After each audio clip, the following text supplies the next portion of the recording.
afternoon.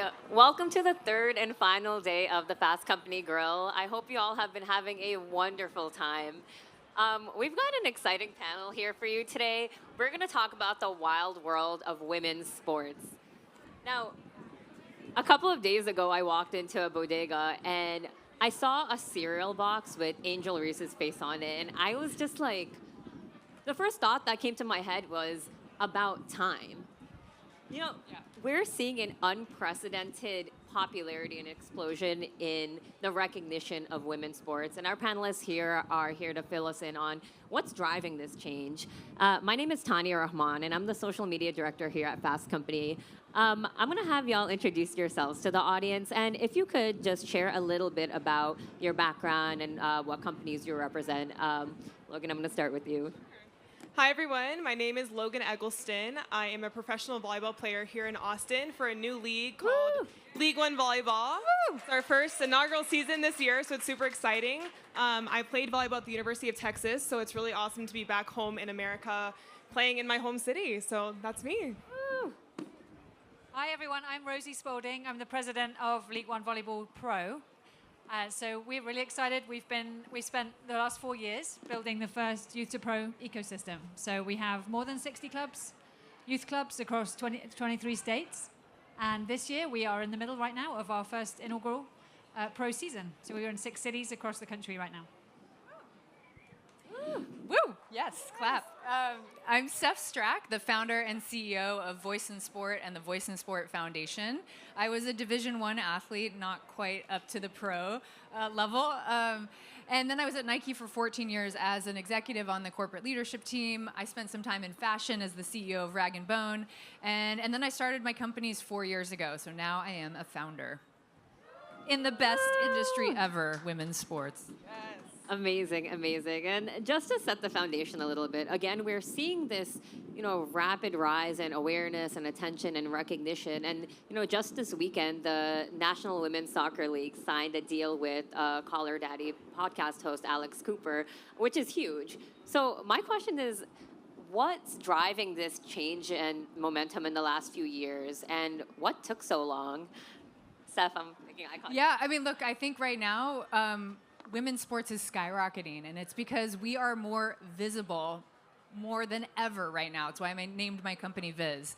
And the investments are starting to come. Investors are looking at women's sports as a growth opportunity, not a charity. And that is a really key moment.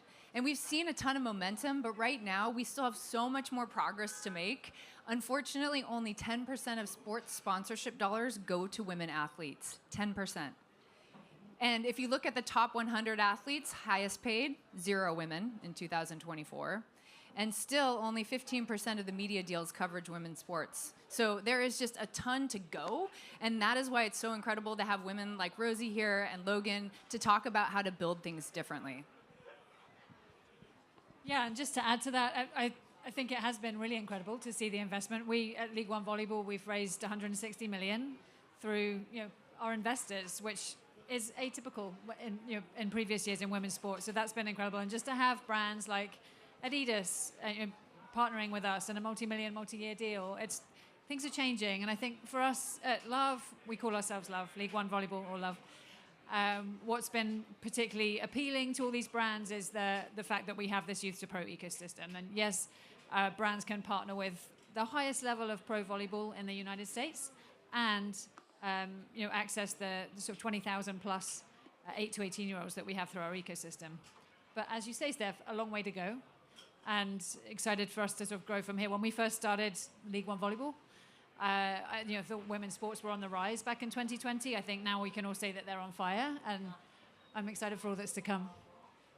Yeah, I think another big change is just women in sports are taking it into their own hands. I think so many women are sharing their stories, being authentically themselves online, building their own brands, building their own audience. And I think that's really driving sports forward in general, is that we have these amazing characters that are putting themselves out there and kind of letting themselves be the forefront of this movement. And that kind of leads me to my next question. I'd love to hear a little bit from you on this, Logan. College athletes have played a huge role in the visibility of women's sports.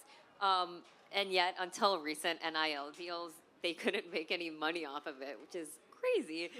now we're seeing again the likes of Angel Reese and Caitlin Clark, and they're making their shmoney. But talk to us about like what NIL is and why it's so important to get the athlete's perspective. Oh, it's so important. I mean, so NIL, name, image, and likeness, allows student athletes to profit off of their own image, their own name, all of these things. So it seems like something that should have been around forever. And so it's kind of crazy that it's just now becoming a thing. But it's created so many opportunities for athletes, specifically female athletes, to really brand themselves and to kind of show who they are outside of sports. Women are not just athletes, we're into fashion, we're into beauty, we're into advocacy, so many other things. And so I think NIL has created opportunities for us to show where else we can show up and where else we can stand out. And it's been a really incredible time. I've seen, so many female athletes take advantage of this. It's been really cool to see volleyball players starting to get recognition. Specifically, one of my teammates, Madison Skinner, is really just doing amazing in the field. She has so many brand deals and is just creating a really incredible brand for herself. And I just know that there's so much more growth to happen, and it's because of this change in NIL. That's amazing. Can you tell us a little bit about some recent partnerships you've been a part of or something you've been really excited about? Yeah, I mean, I'm a partner with Celsius right now, the energy drink, and so it's really cool to see a brand like that reach out to a volleyball player like, hey, we want you to represent us and to, show what you do on the court, with our product. And, they really believe in what we're doing as women in sports, and it's really, really awesome. And then also, within our league, Revolve is one of our sponsors, and so getting to show the more fashionable side of sports has been really, really cool. And again, there's just so much more room to grow. So many more brands are interested in working with women in sports, and so I know there's a lot more to come. Amazing. Rosie, do you have any thoughts on that? Yeah, I think one of the interesting pieces of sport right now is following this college to pro story. So that's something we've brought in what we call the Love Six. So 6 athletes came in and joined us for the first time from college to pro and played in our inaugural season. I think it was 48 hours they had in between completing their college season and joining us in the gym. But when you can make those connections between collegiate athletes with their strong followings like Lexi Rodriguez in Omaha and Madison Skinner here, it makes sense. It makes sense for us as a league. It makes sense for the brands, and we're here as much to grow volleyball as we are to grow the eminence of these women at all levels. So amazing. And Steph, I'm curious to hear a little bit from you. What's going on behind the scenes? Like, what are the business strategies that an organization like Voices in Sport is doing to drive this change forward? Like, what does it take? We have to build things fundamentally different. I think that's the key thing, is that for so long, if you look at the barriers that exist for women athletes, it's very systemic. There is a lot of discrimination built into the current system. So we have to look fundamentally at everything in the ecosystem and think about how do we re-engineer it. And that starts from the brands that need to think about strategic investments, like Ally Bank went in and said 50% of our ad spend has to be on women athletes. Or women's sports. That's a big deal. That's a commitment. Governing bodies need to actually pay women equally. They need to have equal prize money. When you take a look at leagues, they need to think about how do they bring in partners with equity from the beginning. And then there's the landscape of the media partners. And the media partners need to think about creating the asset for women's sports as its own asset so that we can get the most value out of that asset. So it really is looking at the whole ecosystem and thinking about how are we going to re-engineer it. And at Voice in Sport, we're working on something that most people completely forget, which is the women's experience from when she was a young athlete all the way up to when she's a pro like Logan.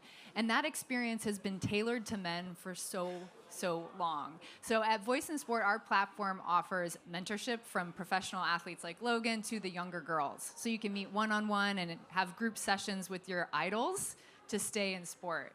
But you can also access sports psychologists, registered dietitians, and women experts on menstruation and sport, sleep and sport.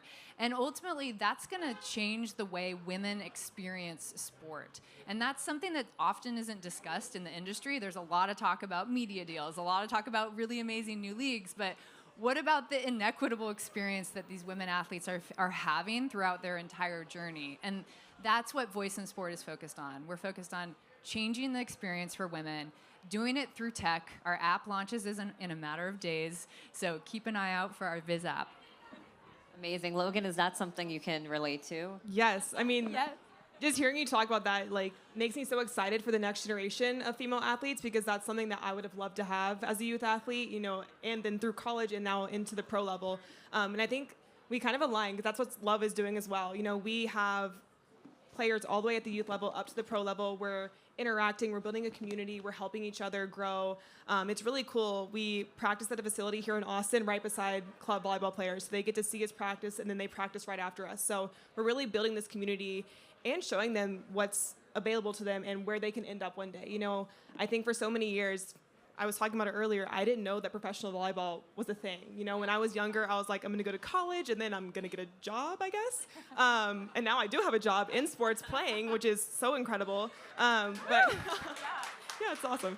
But I didn't know that was even an opportunity. And so now to be able to show those young athletes what they can potentially be one day and then also provide resources and mentorship for them is so incredible. So I love what you're building, and I think I love what we're building with Love as well, and so much more to come. It's really awesome. Absolutely. And again, Love is one of the examples of the recent investments we've been putting into women's sports. I mean, Rosie, what has it been like behind the scenes trying to get that recognition, trying to get that league built, and now seeing it come to fruition? Yeah, we've built this league a little different from the ground up. So we started in 2020, like I said, building the youth side of the business, focused on 8 to 18-year-olds. So, and then we launched the Pro League right after the Olympics to capitalize on that once every 4-year moment. Currently, the highest level of volleyball has this spotlight in this country. And the goal is by 2028 that will no longer be the case because this highest level of the game will be played every year through our league. But it's been amazing to see it come to fruition, like right after the Olympics, to have our team in New York and on the Today Show and right there on Billboard in Times Square, and then to move forward to have our athletes. We've been talking about it for a long time, but to see, as Logan said, these youth athletes watching the pros practice, it's been really special and learning from them. And then we also have this whole athlete development program off the court because truly we're here to create opportunities for women and girls through the sport of volleyball. So the off-court piece of professional and personal development is just as important to us as the on the court side. So it's been really rewarding just to see that come to fruition over these last few months. And 6 weeks left to go in our inaugural season. Steph, I wanted to go back to something you mentioned a little bit about the systemic barriers that are preventing the recognition that's necessary. Can you talk a little bit about some of the wins that your organization has achieved, especially on the policy front? Yeah, absolutely. I mean, look, because there's so many systemic issues, we have to think about what do we do at the grassroots level, what do we do at the professional level, and then what do we do on the federal policy side to really change things for girls and women in sport? So the Voice in Sport Foundation has this really amazing program called the Viz Advocate Program, and we take high school and college women athletes and we train them on Title IX. Title IX is a non-discrimination. It's a law to protect against discrimination in public institutions where our daughters go to school, where our sons go to school. And ultimately, right now, most of the schools are discriminating against young girls when it comes to sports programs. So we talk a lot about unequal pay at the top for the women, which sucks and needs to be fixed. But you go down the pipeline, it starts much earlier. It starts in the K through 12 level, and our daughters, including mine, who's 11, is going through a system where she's consistently being told that she's lesser than. And that comes through less coaches, worse facilities, less opportunities to play. And so it is so important that we create policy that's going to change that. So right now we have a bill called the Fair Play for Women Act. It's a bipartisan bill that will strengthen Title IX. So those of you who want to get involved, this is an important piece of legislation that we just introduced to the House and Senate a month ago on National Girls and Women in Sport Day. And really what the what the bill is aiming to do is to strengthen Title IX through mandatory trainings in public institution, because that's not happening today. Actually showing if your school is in compliance or not with data transparency. And the third thing is enforcement. If you are not actually providing enough opportunities for girls in sport to play, then you should be fined. There should be some sort of reason, there should be some sort of repercussion for your actions. And today, it's just super unfortunate that we have, even at the collegiate level, 93% of the schools are not complying with Title IX. 93%. That's the latest stat from last year. That's a massive Isn't that number. insane? So it's like 2025, and so we really have to look at like who are the people in the positions of power that are consistently allowing discrimination to happen in our public school systems and in the NCAA. And we got to stop it. We got to do something about it. Yeah, it seems like there's such a massive gap in or misunderstanding in what the real issues are.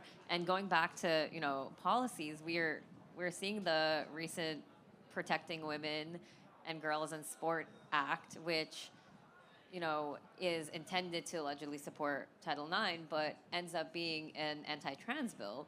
Can you talk a little bit about that? Like what? Yes. What is So, okay, HR 28 is the Protecting Girls and Women in Sport Act that passed the House in January. Then President Trump on National Girls and Women in Sport Day passed an executive order to ban transgender women from sport. It is a distraction from the real issues that girls and women in sport face. Thank you.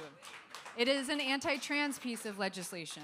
It is not a protecting girls and women in sport piece of legislation. If you want to protect girls and women in sport, go after the real issues. The real issues are that girls are not being provided enough opportunities to play sports in schools. Girls are being given less scholarship opportunities, scholarship dollars in all of our colleges. And lastly, it's an inequitable experience. The fields are worse. The uniforms are less. The media coverage is less. So if the new administration really cares about Title IX, which apparently they do now, because it's a big topic, they want to protect girls, the best thing that we can all do is actually stand up and talk about the real issues. And that ultimately is the Fair Play for Women Act. So let's pass the Fair Play for Women Act. There you go. Period. Logan, any thoughts on that? Yeah, I agree. I think it's so but it's so amazing that we have people like you who are doing that work for us. We're on the court, we're playing, we're working so hard, we're practicing every day, all these things. But it's so nice to know that there are women like both of you that are fighting for us behind the scenes and they're fighting for more opportunities, fighting for better opportunities, and it's really inspiring for us because hopefully, you're going to continue to create those for us, and then we're going to continue to create those for the next generation. Absolutely. Well, and we have to do it together, That's right? right. You got to have powerful voices like yours at Capitol Hill with us, right? So next time you got to be there with us. I'll be there, I promise. Invite me. And we talked a little bit about this earlier. Like you mentioned, it's not all just about the sponsorship deals, right? And yet there's still massive differences, like the big gaps in wages and the media rights deals. Like where are you seeing the biggest gap still, and what needs to be done to close that gap? I think it's across the board, honestly. So yes, there's been more investment through media, through private equity, through partnerships, etc. But there's a long way to go, and it's all in the details as well. So when you think about a media deal, give women's sports the prime time, give them that time slot, and put them up there equal with men's sports. When we're talking about partners, let's provide uniforms that actually fit women. Even fans, frankly, even fan gear is so over-indexed towards men.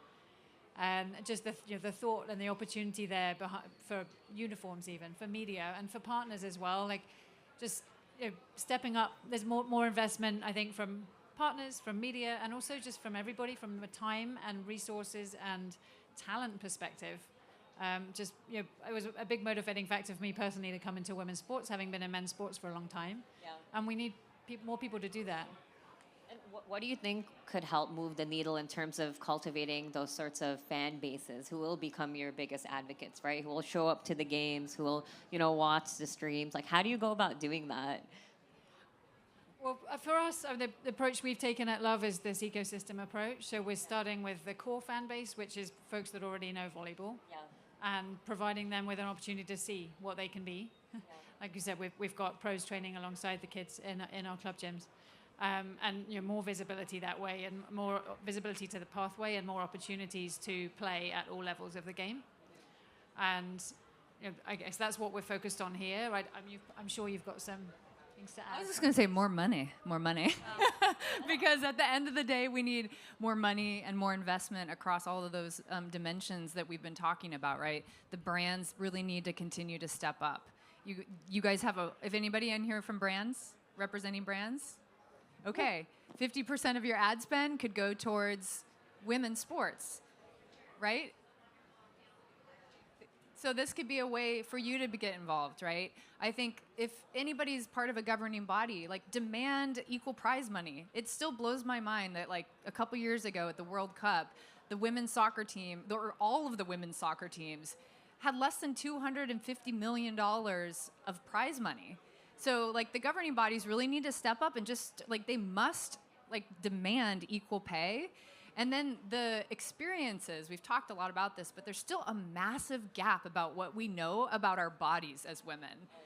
Only 6% of sports science research is done with women athletes. That's why we started the Voice in Sport Foundation, was to fund research so that we would know more about our bodies. So I think if we can perform better and have more research, that's going to be an incredibly different experience for my daughter, who's 11, coming up through this pipeline.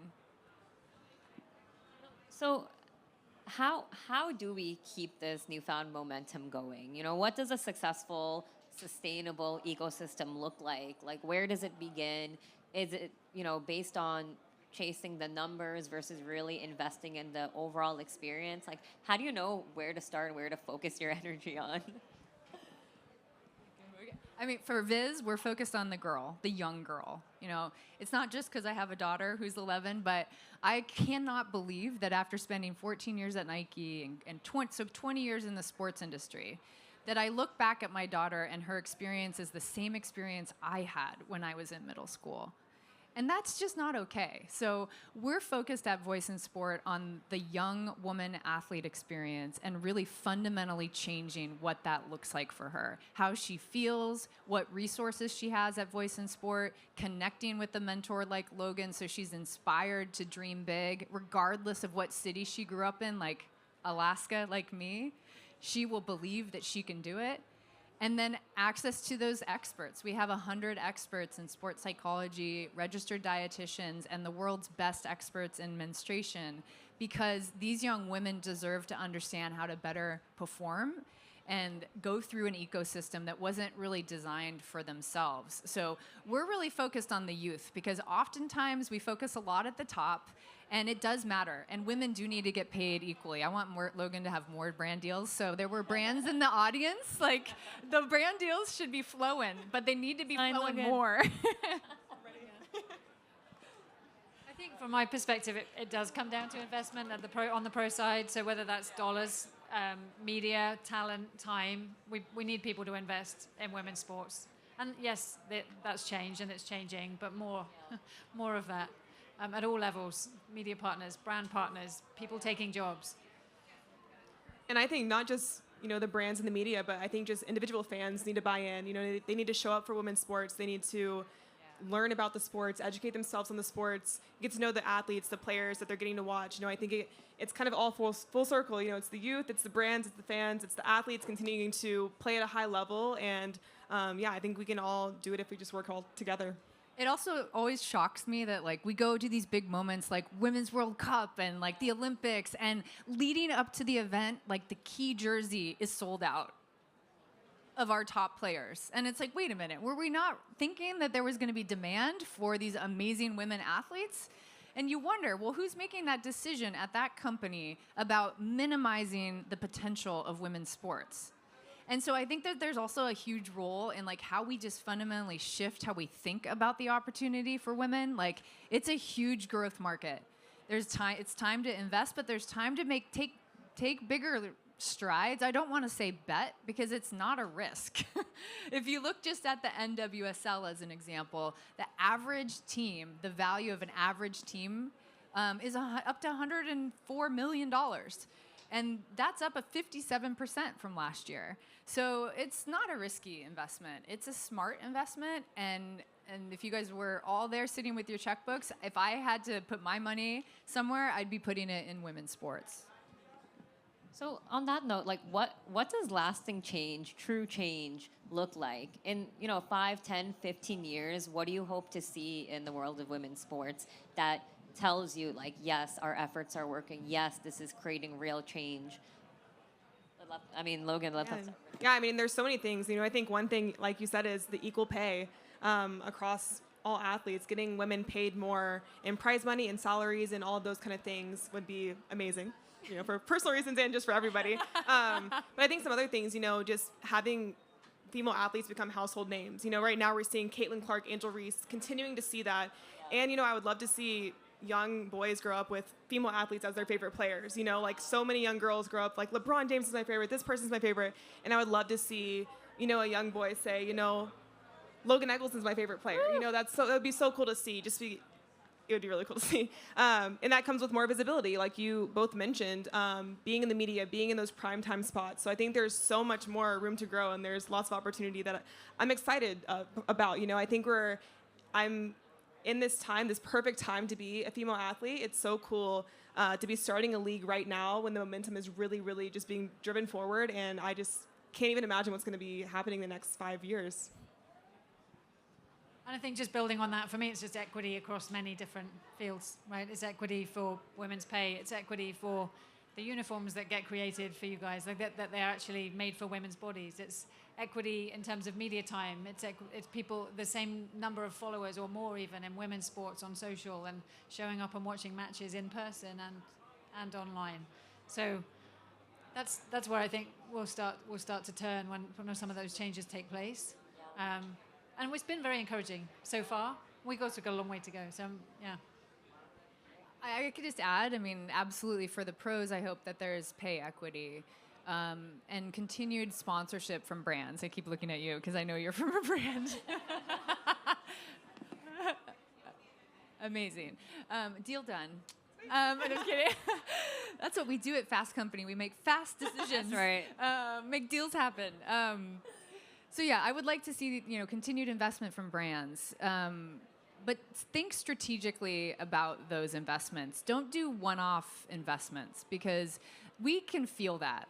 We can feel that as a brand, a company, voice in sport when we're looking to do partnerships, but also Logan can feel that. There's a difference of a one-time during a key moment investment versus I believe in the power of you as an athlete and a person, and I'm going to invest in you.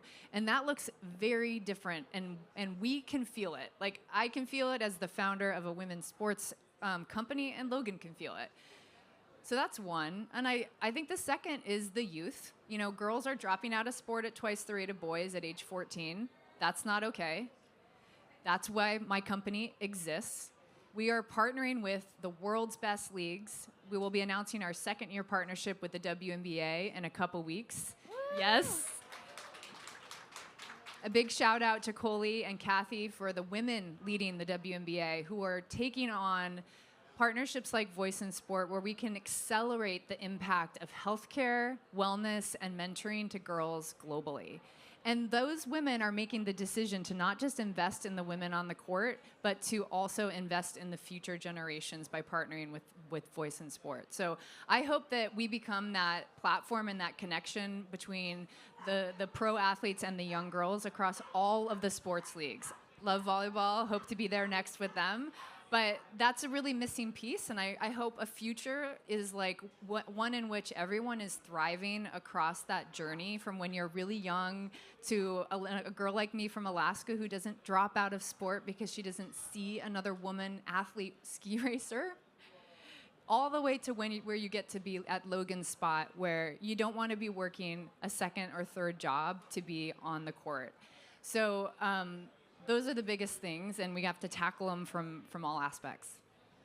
Wow. Having y'all sitting here, I can't help but think about just the disparity between the journeys you've navigated as athletes, from Steph to Rosie to Logan. Just, it's amazing to see how much progress has been made. And as you all have articulated, we have a long way to go, but I think it's well worth celebrating how far we've come. So thank you. Thank you so much for sharing your perspective. Can we please get a round of applause for our panelists?